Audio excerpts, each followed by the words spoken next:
like goes and speaks to somebody, researches somebody who understands this. Yes, please. Like, goes to hexisascam.com or anywhere else that explains it as a scam. You've misspelled it. Block. It's hexscam.com without the is. Okay, I am going to block you now. It's also a referral website that you don't realize, and you're promoting the project without understanding it because you're bad. Okay. That's an affiliate website you're linking to. I don't know. You're just bad at journalism. Okay. Yeah. No, I'm not bad at journalism. I was you just shilled a referral link to my project out of your mouth is what you just did. Because you're not smart enough to realize that hexscam.com is a referrer to Hex. But you're too stupid to understand that because you don't do good research. You do terrible research. I was laying on the couch. You've done no research for this. Of course I've done no research. Why am I going to waste any fucking time on your scam? I was laying on this couch. You messaged me. I said, yeah, I'll go on. I'll call you a scammer. And I'm going to go. I'm not going to sit there and do any fucking research, spend any time on this because it's definitely a scam. You're a scammer. You're ripping people off. Honestly, mate, I think it's utterly pathetic that what you're doing to people. But go ahead. I am going to block you now. Okay. Hopefully you'll disappear into the ether of my life. I hope you get arrested. I hope you end up in jail. I hope you get fucked by some people. Honestly, genuinely, I hope horrible things happen to you. Oh my god! Just go fuck yourself. All right. Well, guys, I did my best. I tried. I really A+ tried.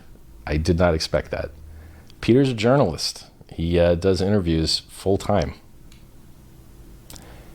I didn't know that was the kind of thing that you could get out of journalism, is like, hey, I hate you and I don't know what you're doing, but I know I hate it.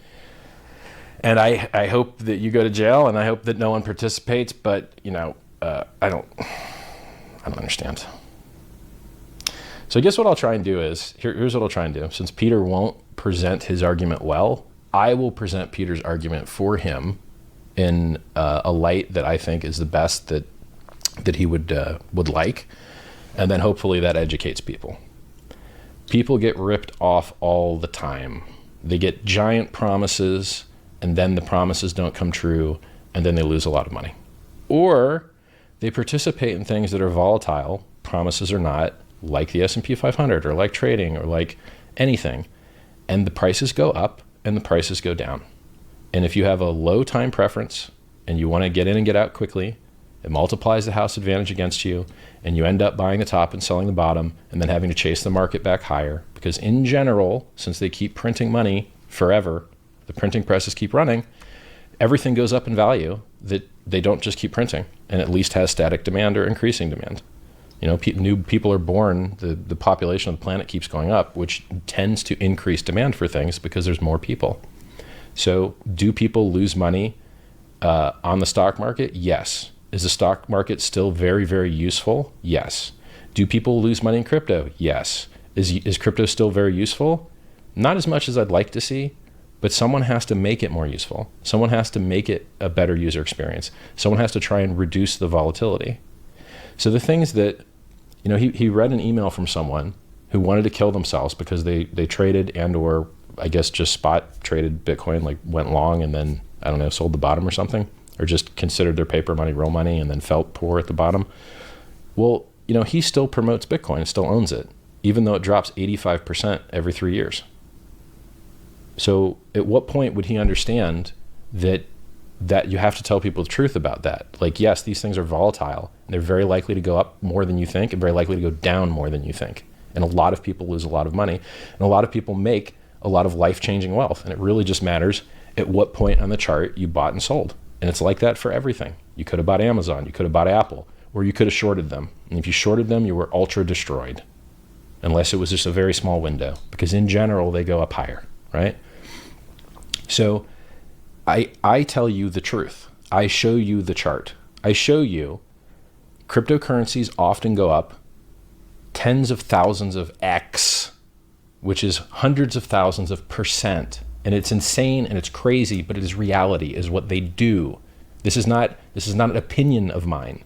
These are charts that I show you. Bitcoin went from nothing to $20,000 a coin. It went from nothing to hundreds of billions of dollars of valuation. It was designed to do that. It was designed to do millions of X return, and it did it. It did it. This is not a mystery. Ethereum outperformed Bitcoin. It went higher over a shorter time frame. But if you go back farther, Bitcoin, like way back when it first started, did even better. So let's look at Ethereum. Ethereum went up 4,500x from its launch price to its top in 2018 of $1,500. It went from 15 cents to $1,500. That's a 10,000x return. I'm sorry, I misquoted you that. It went from 15 cents to $1,500 if you bought it on Kraken when it wicked down to 15% there, 15 cents. If you bought it at its launch price, it was in the 30-cent range, and then you ended up with a 4,500x return, measuring from its launch price over 3.5 years to its peak. But if you measured when it actually started trading and wicked down in the early days on Kraken, then you would have been able to got it 15 cents instead of 30 cents and still been able to sell that $1,500 top, which is improbable, right? Like the vast majority of people do not buy the bottom. The vast majority of people do not buy the top. You could do volume analysis to try and guess how many people got to participate in those events. But in the end, you're just looking at numbers that are so gigantic that does your brain emotionally understand the difference between 1,000,000x and 100,000x and 400x? No, they're just all ticked off as like absurd mad gains, is what your brain understands them as, right? So I tell you what cryptocurrencies have done, and I explain to you why I think they did that and the design parameters that may have caused that to happen. Bitcoin had two pumpamentals. One, the inflation rate dropped in half every 4 years. Two, it onboarded new users by getting them to double click an EXE and giving them a little free money. So it had freemium, and it had a inflation rate that went down every 4 years, right? And then I said, okay, well, can that be made better? Can we adopt other things that work for other industries into crypto and make it a better product? And the answer is obviously yes. So you add a referral program. Can you make money on a referral program for Bitcoin? Nope, you can't, because Bitcoin only pays miners. Bitcoin only rewards miners. And that is a misincentive. It doesn't reward developers. It doesn't reward marketers. It doesn't reward holders. New Bitcoin are only minted and given to miners, who then sell those Bitcoin on the market, pushing the price down to pollute the environment by paying electricity companies. Now, it's a necessary evil because it's a proof of work system and it's used for security. But man, if we could reduce the cost of that and reduce the pollution and reduce the effect on the price, imagine if 18 million coins didn't need to get sold on the market to pay for electricity, right? Now, not all 18 million need to get sold on the market. And when I got into Bitcoin, it was a peer-to-peer network. You could mine Bitcoin, and then you'd have Bitcoin to trade with other people that were mining it, and you all had the same level, the same status. You were all peers. But then Asic mining came along. And that means that now every Bitcoin anyone buys goes through the hands of an Asic miner. And you're not one. You're not an Asic miner. But there's a lot of people that are. Well, now it's a miner to user network, not a peer-to-peer network. And it's changed and it's different. And man, it's not as good. It's just not as good, which is why there's less volume on chain. There's less users. There's less Google mentions. There's less tweets. And the price is 3 times less than it was 2 years ago. I realize that. I see the reality. I share the reality with you. These things are not debatable. These things are not questionable. They're the real measurements that are in the real world. You want to look up the search volume? Go to trends.google.com and type Bitcoin and hit enter.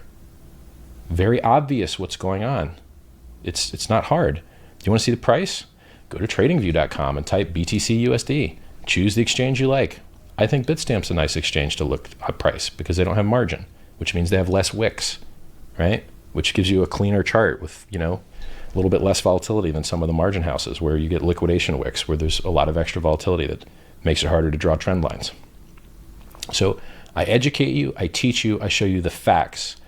And I tell you those facts, and I tell you the reasoning that I use on those facts, and I tell you the conclusions that I arrive at, and then you now are educated and smart enough to go and draw your own conclusions. And you don't have to have anyone else do your thinking for you. And if you do want to have someone else do your thinking for you, you at least have the facts to give them to get them a head start so they can try and, tell you what's good and what's bad, because good and bad exist. Now, I can tell you that in Bitcoin, if you send a transaction, you download a wallet, right? Bitcoin Core wallet, Electrum wallet. You download a wallet. You put $20 in it. You send $10 to somebody. Or let's say you spend $5 to somebody. Even better. Let's say you send $2 to somebody. You buy $10 Bitcoin, you send $2 to somebody, and now you want to send the other 8 to somebody else. It won't let you. It literally won't let you. You need to wait for confirmation. And how long does confirmation take? 10 to 20 minutes. When you're really watching it and you really care, it seems to take like 25 minutes. Because the more you care, you just seem to magically get a longer block. In reality, it's a Poisson distribution. If you want to Google what a Poisson distribution is, you can see what the actual time of Bitcoin block finding and confirmations is. But the human emotional system tends to like notice the ones that are longer and just not care about the shorter ones. And so we tend to think it takes longer, right? Or maybe you just say 10 because that's what everyone told you, but you don't realize there's a wide variance. Sometimes they happen in a second after the last block, and sometimes it takes an hour after the last block. And this, it happens. So in our system, in Hex, if you have a certain value of it and you send some, you don't have to wait for confirmation. You can just keep sending, and the fees are cheaper, and it just works better. The user experience is better. Like it does things Bitcoin can't, right? If you want to make more Bitcoin with your Bitcoin, you have to give them to a centralized counterparty who might steal them and never give them back. Hope that he lends them out. Hope that he gets a return. Hope that he gives you some of that return back. A lot of hope. A lot of people lose a lot of money doing that. So I invented something to fix it. Instead of having centralized finance where you have to hope someone else doesn't screw you, we replace that with decentralized finance, where you mint your own coins and you mint your own rewards, and then the system increases the amount or decreases the amount of rewards based on what everyone else is doing. If a lot of people lock up their coins, well then each individual person that's locking up is going to see a lower ROI. But if everyone's locking up their coins, what do you think that's going to do to the USD price?